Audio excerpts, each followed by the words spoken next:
ओम शांति।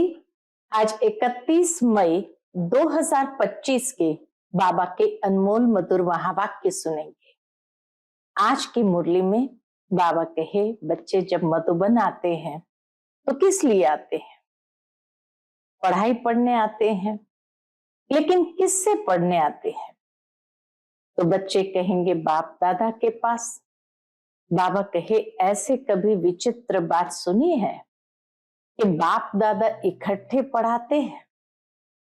ये है नई बात इस ज्ञान की कि यहाँ बाप दादा इकट्ठे हम बच्चों को पढ़ाते हैं और पढ़ाई पढ़ा करके ऐसा योग्य बनाते हैं जो हम सतयुग के महाराजा महारानी बनते हैं। बाबा कहे, जब तक जीना है तब तक पढ़ना है और पढ़ाना है, क्योंकि इस ब्राह्मण जीवन में खुशी का आधार या भविष्य पद का आधार यही पढ़ाई है। तो पढ़ाई को कभी भी मिस नहीं करना है। तो सुनते हैं आज के बाबा के अनमोल मधुर महावाक्य। ओम शांति। मीठे बच्चे, जब तक जीना है तब तक पढ़ना और पढ़ाना है। खुशी और पद का आधार है पढ़ाई। आज की मुरली से प्रश्न है, सर्विस की सफलता के लिए मुख्य गुण कौन सा चाहिए? उत्तर है सहनशीलता का। हर बात में सहनशील बनकर आपस में संगठन बनाकर सर्विस करो। भाषण आदि के प्रोग्राम लेकर आओ। मनुष्य को नींद से जगाने के लिए अनेक प्रबंध निकलेंगे। जो तकदीरवान बनने वाले हैं वह पढ़ाई भी रुचि से पढ़ेंगे। पढ़ाई में बाबा कहे तकदीर भी समाई हुई है। आज की मुरली से पहले गीत बजा है, हमें उन राहों पर चलना है जहां गिरना और संभलना है। ओम शांति। क्या विचार करके यहाँ मधुबन में तुम बच्चे आते हो? क्या पढ़ाई पढ़ने आते हो? किसके पास? तो बच्चों ने कहा बाप दादा के पास। तो बाबा कहे, ये है नई बात। कब ऐसा भी सुना कि बाप दादा के पास पढ़ने जाते हैं? सो भी बाप दादा दोनों इकट्ठे हैं। वंडर है ना? तुम वंडरफुल बाप की संतान हो। तुम बच्चे भी न रचता न रचना के आदि मध्य अंत को जानते थे। अभी उस रचता और रचना को तुमने नंबरवार पुरुषार्थ अनुसार जाना है। बाप दादा को जाना भी है तो नंबरवार पुरुषार्थ अनुसार। जितना जाना है और जितना जिसको समझाते हो उतनी खुशी और भविष्य का पद होगा। मूल बात है, अभी हम रचता और रचना के आदि मध्य अंत को जानते हैं। सिर्फ हम ब्राह्मण ब्राह्मणियां ही जानते हैं। जब तक जीना है अपने को निश्चय करना है कि हम वीके हैं और शिव बाबा से वर्षा ले रहे हैं। कहाँ का? सारे विश्व का। पूरी रीति पढ़ते हैं, वह कम पढ़ते हैं, वह बात अलग है। कोई पूरी रीति पढ़ते हैं, कोई कम पढ़ते हैं, बाबा कहे वो बात अलग है। फिर भी जानते तो है ना, हम उनके बच्चे हैं। फिर प्रश्न उठता है पढ़ने अथवा न पढ़ने का। पढ़ाने वाला बाप तो आया है, लेकिन फिर प्रश्न उठता है पढ़ने अथवा न पढ़ने का। उस अनुसार ही पद मिलेगा। गोद में आया निश्चय तो होगा। बाबा की गोद में आया तो निश्चय तो होगा हम राजाई के हकदार बने। फिर पढ़ाई में भी रात दिन का फर्क पड़ जाता है। कोई तो अच्छी रीति पढ़ते और पढ़ाते हैं और कुछ सूझता ही नहीं है। बस पढ़ना और पढ़ाना है, ये अंत तक चलना है। बाबा कहे, जो अच्छी रीति पढ़ते और पढ़ाते हैं उन्हें और कोई बात सूझती ही नहीं है। बस पढ़ना पढ़ाना, ये अंत तक चलना है। स्टूडेंट लाइफ में कोई अंत तक पढ़ाई नहीं चलती है। दुनिया के स्टूडेंट लाइफ में कोई अंत तक पढ़ाई नहीं चलती। समय होता है। तुमको तो जब तक जीना है, पढ़ना और पढ़ाना है। अपने से पूछना है, इतने को बाप रचयिता का परिचय देते हो। मनुष्य तो मनुष्य ही है। देखने में कोई फर्क नहीं पड़ता, शरीर में फर्क है। ये अंदर बुद्धि में पढ़ाई गूंजती रहती है।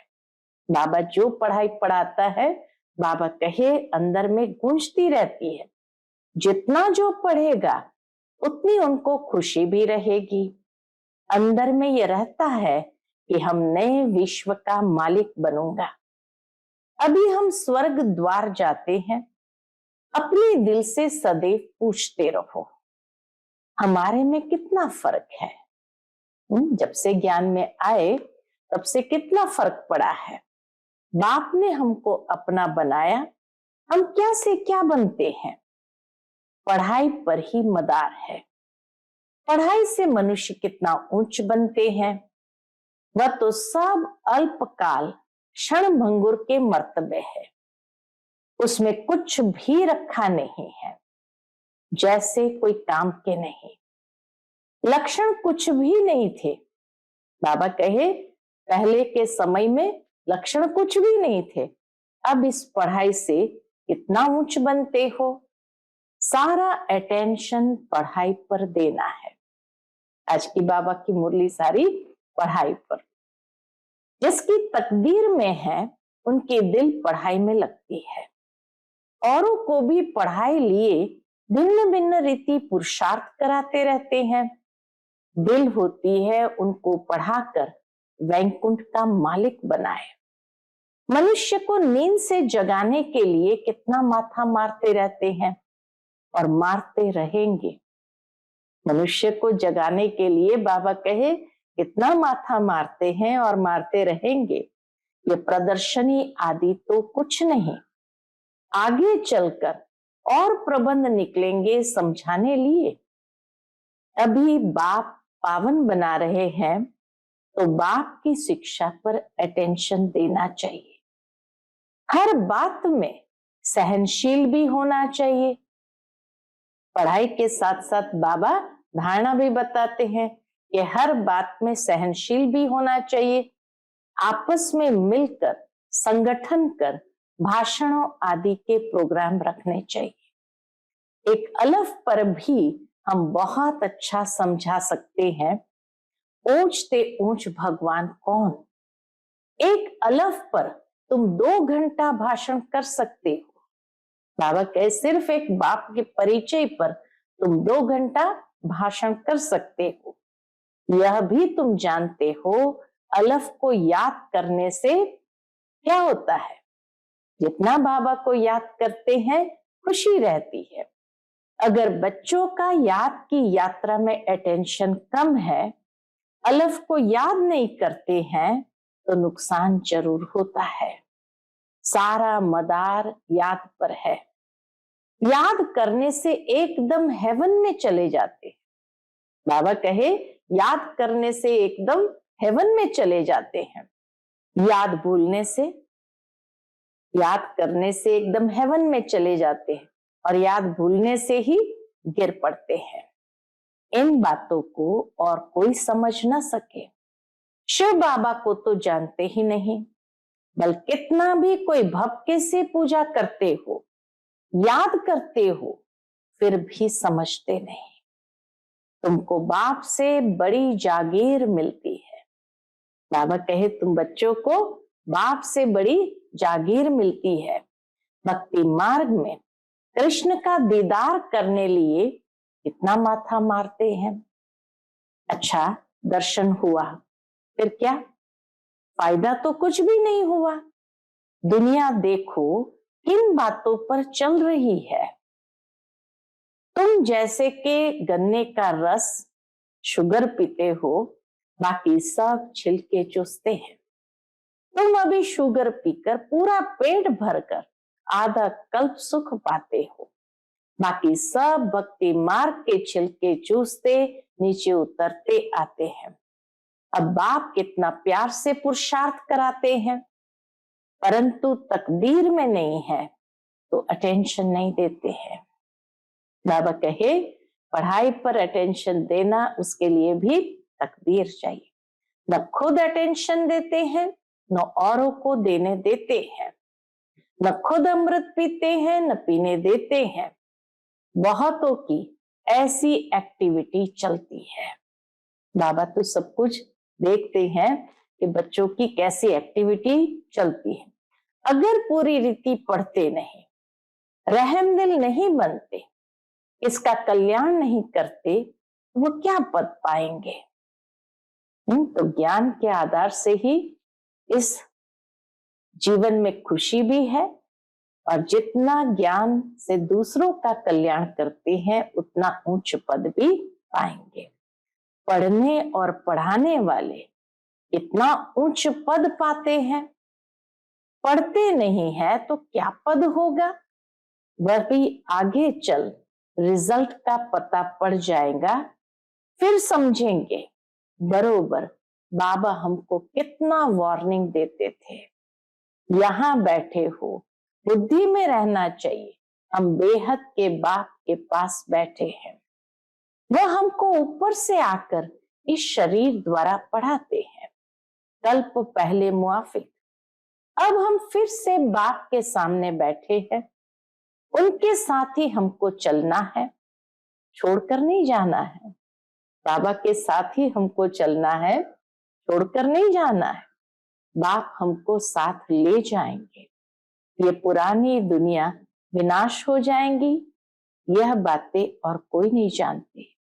आगे चलकर जानेंगे बरोबर पुरानी दुनिया खत्म होनी है, मिल तो कुछ भी नहीं सकेगा, यह बातें और कोई नहीं जानते। टू लेट हो जाएंगे। हिसाब किताब चुकतू कर सबको वापस जाना है, यह भी जो सेंसिबल बच्चे हैं वही जानते हैं। बच्चे वह जो सर्विस पर उपस्थित है, माँ बाप को फॉलो करते हैं। जैसे बाप रूहानी सेवा करते हैं वैसे तुमको भी करनी है। कई बच्चे हैं जिनको ये धुन लगी रहती है। क्या धुन लगी रहती है? जिनकी बाबा महिमा करते हैं, उन जैसा बनना है। टीचर मिलती तो सबको है, यहां भी सब आते हैं। यहां तो बड़ा टीचर बैठा है, बाप को याद ही नहीं करते तो सुधरेंगे कैसे? नॉलेज तो बहुत सहज है, 84 जन्म का चक्र है, कितना सहज, परंतु कितना माथा मारना पड़ता है। बाप कितनी सहज बात समझाते हैं। बाप को और 84 के चक्र को याद करो तो बेड़ा पार हो जाएगा। यह मैसेज सबको देना है। अपनी दिल से पूछो कहां तक मैसेंजर बना हूं? जितना बहुतों को जगाएंगे उतना इनाम मिलेगा। अगर जगाता नहीं हो तो जरूर कहां सोया हुआ हूं, फिर मुझे इतना ऊंच पद तो मिलेगा नहीं। बाबा रोज रोज कहते हैं शाम को अपना सारे दिन का पोता मिल निकालो, सर्विस पर भी रहना है। मूल बात है बाप का परिचय देना। तो पढ़ाई और सर्विस, दो चीज के ऊपर बाबा आज अंडरलाइन करा रहे हैं। बाप ने ही भारत को स्वर्ग बनाया था, अभी नरक है, फिर स्वर्ग होगा। चक्र तो फिरना है, तमो प्रधान से सतो प्रधान बनना है। बाप को याद करो तो विकार निकल जाएंगे। सतयुग में बहुत थोड़े होते हैं, फिर रावण राज्य में कितनी वृद्धि होती है। सतयुग में 9 लाख, फिर धीरे धीरे वृद्धि को पाएंगे। जो पहले पावन थे वही फिर पतित बनते हैं। सतयुग में देवताओं का पवित्र प्रवृत्ति मार्ग था, वही फिर अपवित्र प्रवृत्ति वाले बन पड़े हैं। ड्रामा अनुसार ये चक्र फिरना ही है। अब फिर तुम पवित्र प्रवृत्ति मार्ग के बन रहे हो। बाप ही आकर पवित्र बनाते हैं। कहते मुझे याद करो तो विकर्म विनाश होंगे। तुम आधा कल्प पवित्र थे, फिर रावण राज्य में तुम पतित बने हो। यह भी तुम अभी समझते हो। हम भी बिल्कुल वर्थ नॉट अ पेनी थे। बाबा कहे महसूस करो, रियलाइज करो, हम बिल्कुल वर्थ नॉट अ पेनी थे। अभी कितनी नॉलेज मिली है जिससे हम क्या से क्या बनते हैं। बाकी जो भी इतने धर्म है ये खत्म हो जाने हैं। सब मरेंगे ऐसे जैसे जानवर मरते हैं। जैसे बर्फ पड़ती है तो कितने जानवर पक्षी आदि मर जाते हैं। नेचुरल कैलेमिटीज भी आएगी, ये सब खत्म हो जाएगा। ये सब मरे पड़े हैं। इन आंखों से जो तुम देखते हो वह फिर नहीं होगा। नई दुनिया में बिल्कुल ही थोड़े रहेंगे। यह ज्ञान तुम्हारी बुद्धि में है। ज्ञान का सागर बाप ही तुमको ज्ञान का वर्षा दे रहे हैं। तुम जानते हो सारी दुनिया में किचड़ा ही किचड़ा है। इस समय सारी दुनिया में किचड़ा ही किचड़ा है। हम भी किचड़े में मैले पड़े थे। बाबा किचड़े से निकाल अब कितना गुलगुल बना रहे हैं। हम ये शरीर छोड़ेंगे, आत्मा पवित्र हो जाएगी। बाप सबको एक रस पढ़ाई पढ़ाते हैं, परंतु कईयों की बुद्धि बिल्कुल जड़ है, कुछ भी समझ नहीं सकते। यह भी ड्रामा में नूंद है। बाप कहते इनकी तकदीर में नहीं है तो हम भी क्या कर सकते हैं। हम तो सबको एक रस पढ़ाते हैं, लेकिन पढ़ते नंबरवार है। बाबा तो एक रस पढ़ाते हैं, लेकिन बच्चे पढ़ते नंबरवार है। कोई अच्छी रीति समझकर और समझाते हैं, औरों का भी जीवन हीरे जैसा बनाते हैं, और कोई तो बनाते ही नहीं है। उल्टा अहंकार कितना है। जैसे साइंस वालों को माइंड का कितना घमंड है। बाबा कहे जैसे साइंस वालों को माइंड का कितना घमंड है। दूर दूर आसमान को, समुद्र को देखना चाहते हैं। बाप कहते इससे कोई फायदा ही नहीं है। मुफ्त साइंस घमंडी अपना माथा खराब कर रहे हैं। बड़ी बड़ी पगार उन्हों को मिलती है, सब वेस्ट करते रहते हैं। ऐसे नहीं कि सोनी द्वारका कोई नीचे से निकल आएगी। ये तो ड्रामा का चक्र है जो फिरता रहता है। फिर हम समय पर अपने महल जाकर बनाएंगे नई दुनिया में। कोई आश्चर्य खाते हैं, क्या ऐसे ही मकान फिर बनेंगे? या पूछते हैं क्या ऐसे ही मकान फिर बनेंगे? जरूर। बाप दिखाते हैं तुम फिर ऐसे सोने के महल बनाएंगे। वहां तो सोना बहुत रहता है।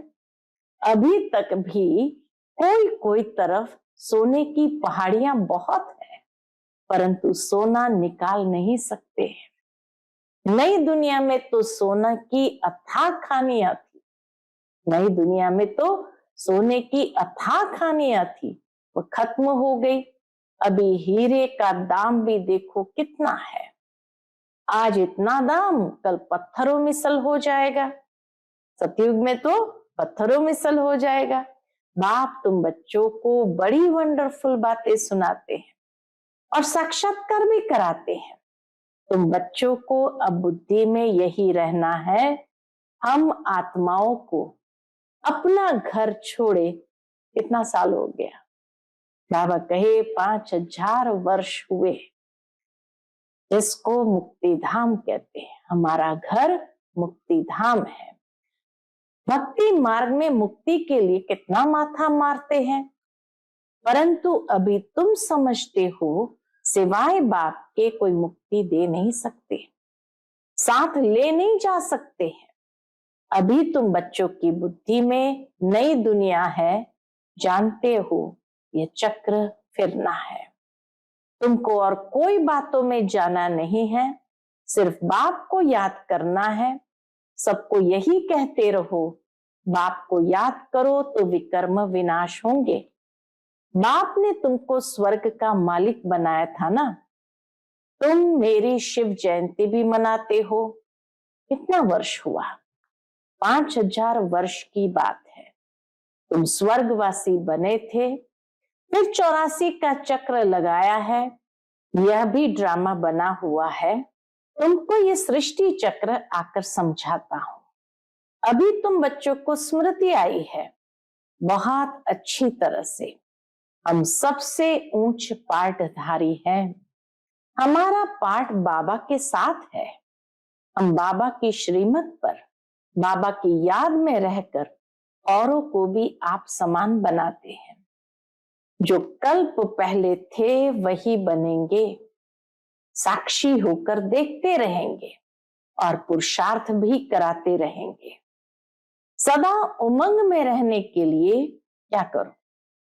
बाबा कहे, सदा उमंग में रहने के लिए रोज एकांत में बैठकर अपने साथ बातें करो।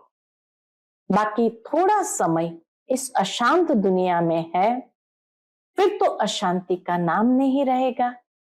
कोई मुख से कह न सके कि मन की शांति कैसे मिले। शांति के लिए तो जाते हैं, परंतु शांति का सागर तो एक बाप ही है।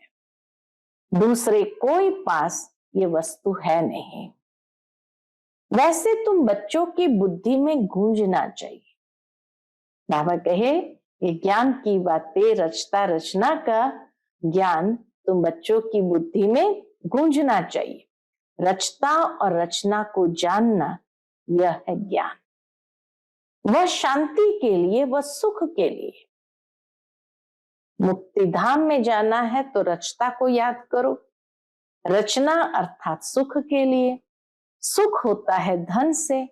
धन नहीं तो मनुष्य काम का नहीं। धन के लिए मनुष्य कितना पाप करता है।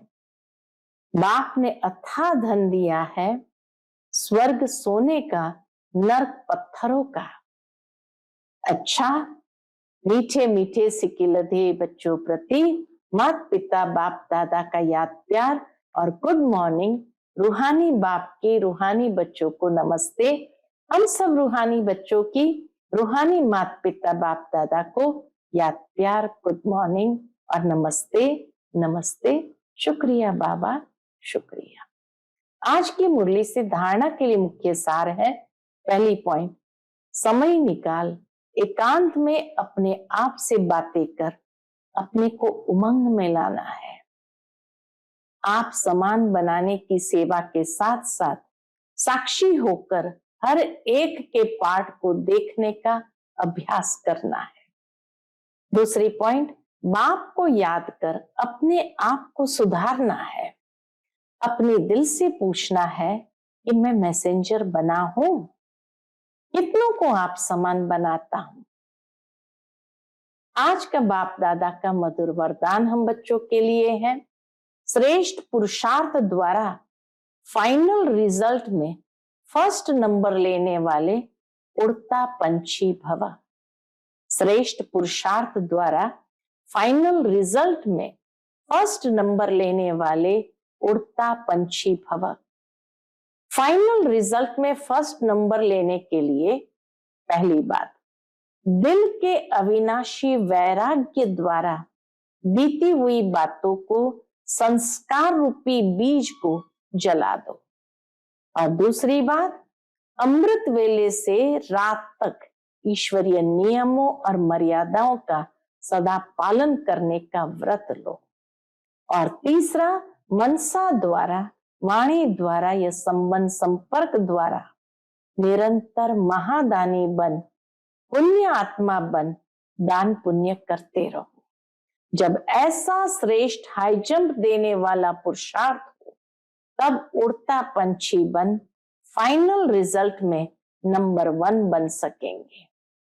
दिल से अविनाशी वैराग्य, के द्वारा बीती हुई बातों के संस्कार रूपी बीज को जला देना, अमृत वेले से रात्रि तक ईश्वरीय नियम और मर्यादाओं को सदा पालन करना, और तीसरा मनसा वाणी संबंध संपर्क द्वारा निरंतर महादानी बनना।